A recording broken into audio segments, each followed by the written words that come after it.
15 Facts About Mozambique. Number 15.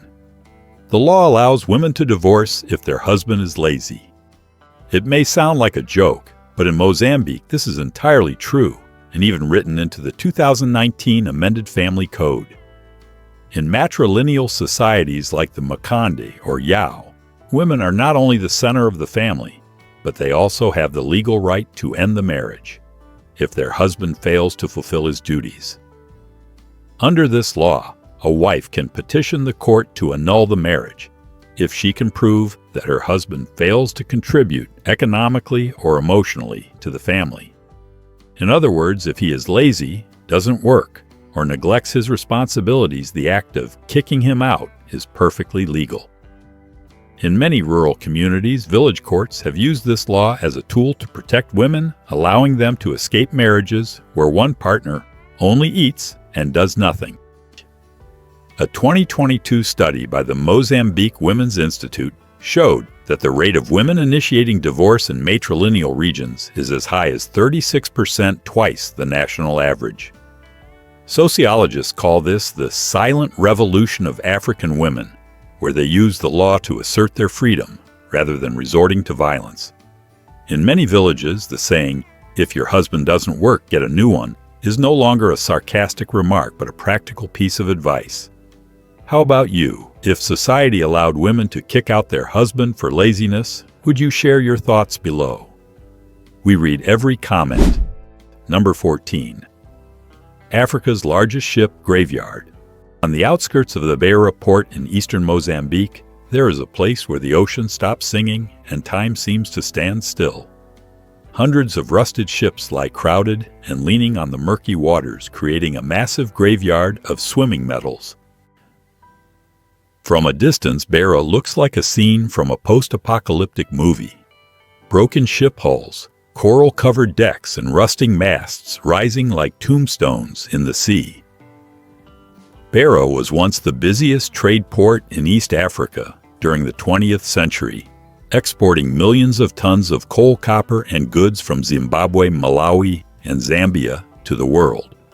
But when war and floods devastated the region, hundreds of ships were stranded or abandoned, with more than 300 wrecks scattered over nearly 9 miles, 15 kilometers of coastline.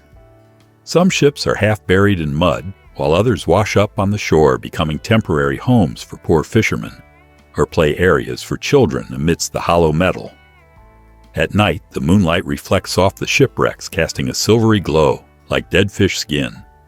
The only sound is the clinking of metal as the waves hit.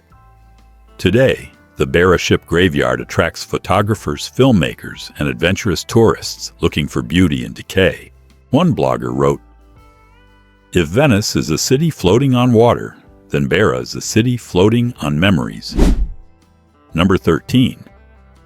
Bald men are loved in Mozambique. While in many places a bald head might cause embarrassment or insecurity in Mozambique, a shiny scalp is a symbol of power and success.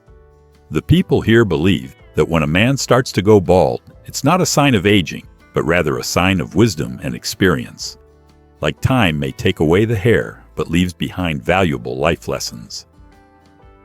In Mozambican culture, especially in the regions of Zambezia and Sofala, bald men are often affectionately called Mzee wa Busara, meaning the man of wisdom. They are seen as individuals who have worked hard, overcome challenges, and accumulated achievements to the point of losing their hair. A shiny head becomes proof of status, reputation, and leadership. In fact, in many communities, baldness is considered a natural crown of a successful man. And guess what? Because of this belief, many young people in Mozambique even shave their heads to appear mature and trustworthy. A local survey in 2023 in Maputo showed that nearly 18% of men aged 25-35 choose the bald look, believing it makes them look stronger and more respectable. However, because of the special respect given to bald men, they sometimes become celebrities on the streets, attracting curious stares or excessive attention. Number 12. The 3-day-old nation that once existed in the heart of Mozambique. Few people know that right in the peaceful capital of Maputo today, there once existed a nation that lasted only 3 days. Yes, just 72 hours. This is a true story that occurred in 1975 when Mozambique had just gained independence from Portugal after over 400 years of colonial rule. During the chaotic days of the transitional period, an extremist white group in the city of Lourenço Marques, now Maputo, rose up declaring the establishment of the Republic of Independent Sofala. They raised their own flag, declared independence from Mozambique, and even wrote an interim constitution in a hotel near the port. Their goal was to maintain economic control for the Portuguese colonial class and white businessmen amidst the new government's nationalization policies by the Frelimo movement. But the Sofala nation quickly collapsed before it could issue currency or stamps. Just 3 days after declaring independence, Mozambique's military surrounded the area, arrested the entire leadership group, and the imaginary kingdom vanished like foam in the Indian Ocean monsoon. Number 11. The Goddess of Mozambique that the world yearns for in the Indian Ocean. Off the coast of Mozambique, there is a place so mesmerizing that even NASA had to take notice from space. This is the Bazaruto Archipelago, where the sea changes color like the moods of the sea goddess turquoise sapphire, then soft pink blending with long stretches of fine white sand that reach to the horizon. It's for this surreal beauty that astronauts aboard the International Space Station have called it the Goddess Bay.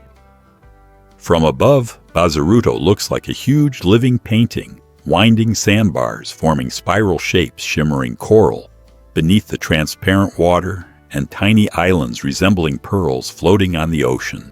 With 6 main islands stretching over 55 miles, about 90 km, Bazaruto is the largest marine reserve in Mozambique, home to more than 2,000 species of fish, 181 species of coral, and is one of the last places on Earth where you can spot the dugong, a rare relative of the mythical mermaid. Travel magazines have called it the place where the ocean holds its breath because it's so beautiful. Visitors can swim with sea turtles, kayak through the sand dunes that change color with the sunlight, or go parasailing to take in the full panoramic view, feeling like they're flying over another planet. At sunset, the pink water reflects the orange sky, and local fishermen paddle their wooden dhow boats, creating a scene that's both wild and poetically beautiful. Number 10. Women in Mozambique and the facial tattoo tradition. In the northern highlands of Mozambique, where the forests stretch to the Tanzania border, the Makonde and Yao, women still practice an ancient ritual that has lasted for centuries: facial tattooing. For them, it is not just a form of adornment, but a mark of honor, courage, and female identity. When reaching adulthood, Makonde girls sit in a small hut in the middle of the village, and a traditional tattoo artist uses sharp thorns or heated metal to carve intricate designs on their faces. They create spirals, dots, or curves along the cheeks, forehead, and around the mouth. Each tattoo has meaning. The curves symbolize fertility, the small dots represent resilience, and the spirals are a symbol of spiritual strength. The process can take 2 to 3 hours, and no anesthesia is used. Pain is considered part of the journey to becoming a true woman. Afterward, the tattooed skin is rubbed with ash from medicinal plants to make the scars more pronounced, creating a special light effect under the sun. Today, the facial tattoo tradition is slowly disappearing in urban areas, but in regions like Mueda Cabo Delgado and Niassa, many older women still proudly wear the map of the past on their faces. For them, each scar is a story, a poem written on their flesh. American photographer James Nachtwey once described, "When they look at you, their eyes and the tattoos together tell a story wild and breathtakingly beautiful." Number 9. Women are forbidden to add salt to food in Mozambique. In many remote villages in northern Mozambique, there is a belief that has passed through generations. Women are not allowed to add salt to food. It may sound unreasonable, but for the people here, it's a sacred tradition. According to ancient customs, salt is not just a seasoning, but a symbol of male strength and vitality. People believe that if women add salt to food, the men in the house will become weak, prone to illness, or lose their energy, even to the point of suffering from a hernia, a condition that folklore sees as a sign of imbalance between men and women. There is no medical evidence to support this belief, but in areas like Cabo Delgado and Nampula, this practice is still passed down as part of family ethics. Women are allowed to cook, but only the man or the oldest son can sprinkle the salt into the food at the end.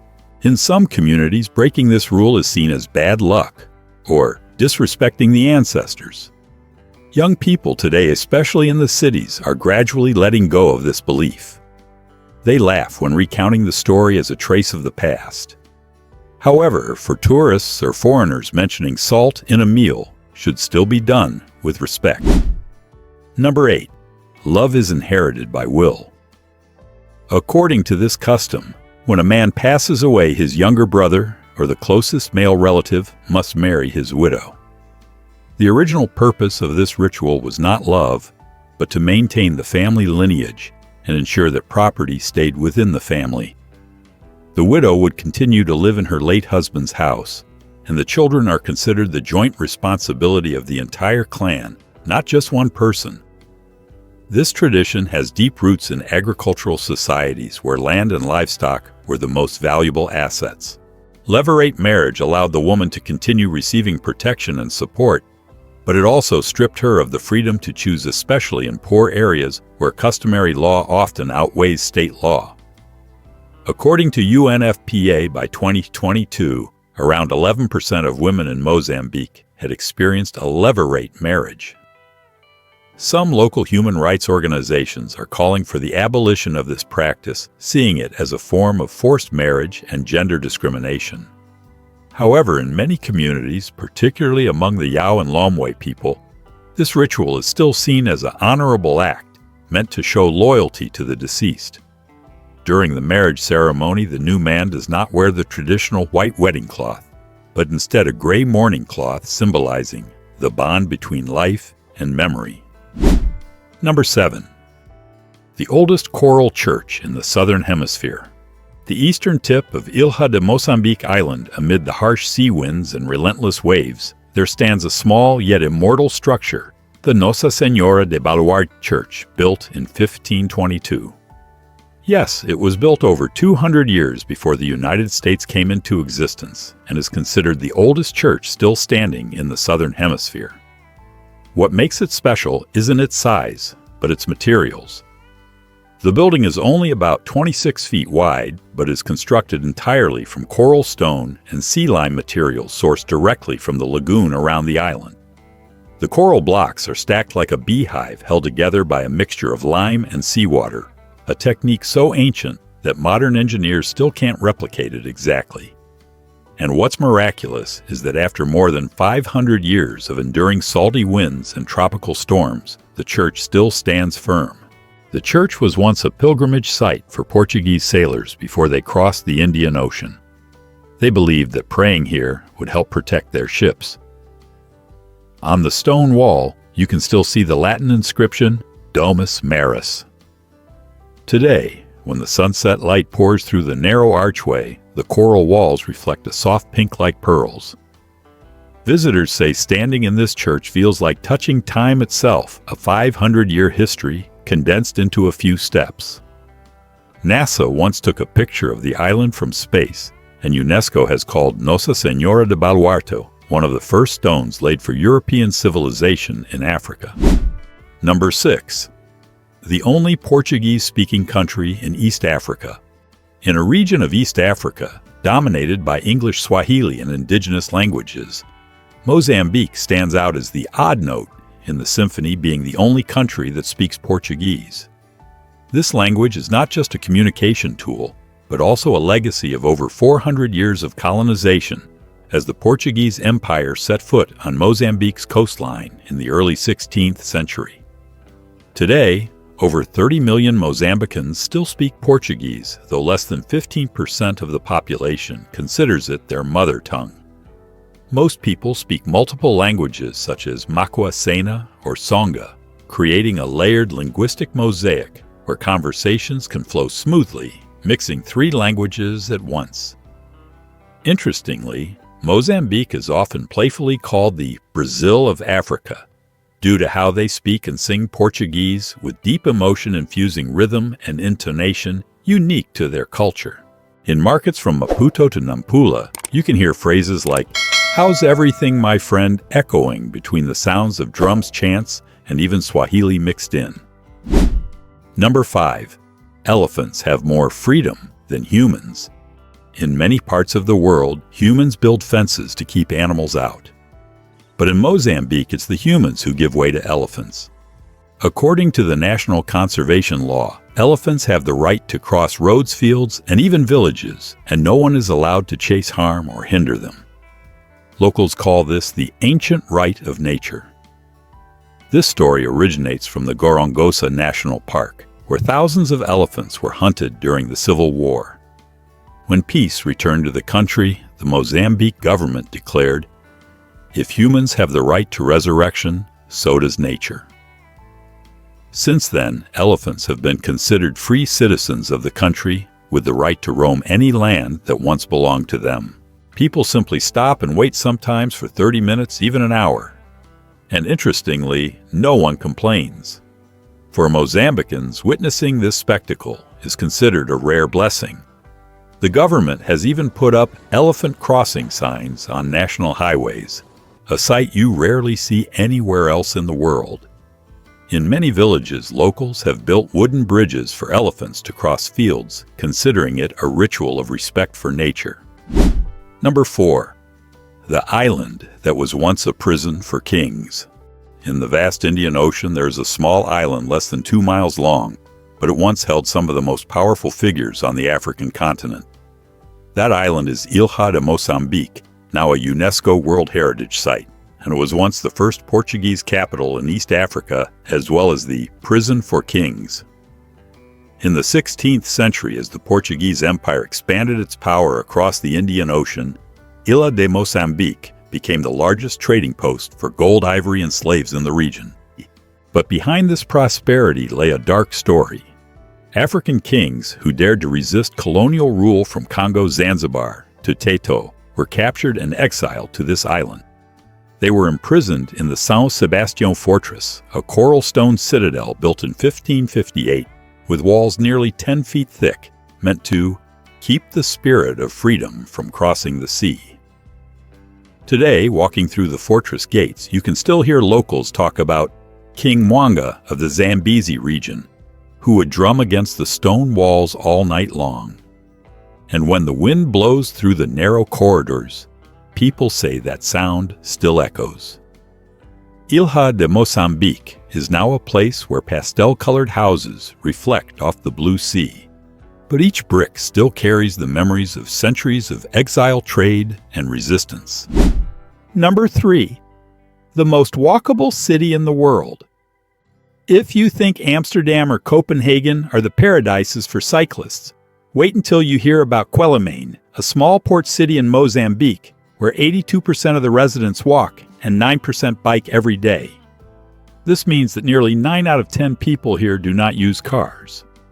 Ironically, the traffic congestion in Quelimane doesn't come from cars, but from the waves of bicycles. This city used to be a bustling trade port exporting coconuts, tea, and tobacco all over Africa. But today, Quelimane is rising to prominence for a different reason. It's known as the most walkable city in the world. According to the 2024 Sustainable Mobility Report, analyzed by The Economist among 794 cities surveyed, with over 850 million people globally, Quelimane leads the world in its walking rate. Imagine a morning there. Instead of car horns, you hear footsteps, laughter, and bicycle bells ringing in the salty sea air. No pollution, no traffic jams, just crowds of people and palm tree-lined streets. The city is expanding dedicated bike lanes, launching a public bike-sharing program, and even planning Mozambique's first zero-car zone. Experts believe Quelimane is showing the future of a post-car world, as Gen Z around the globe increasingly avoids driving their own cars in the U.S., with the number of 16-year-olds holding driver's licenses down 27% since 2000.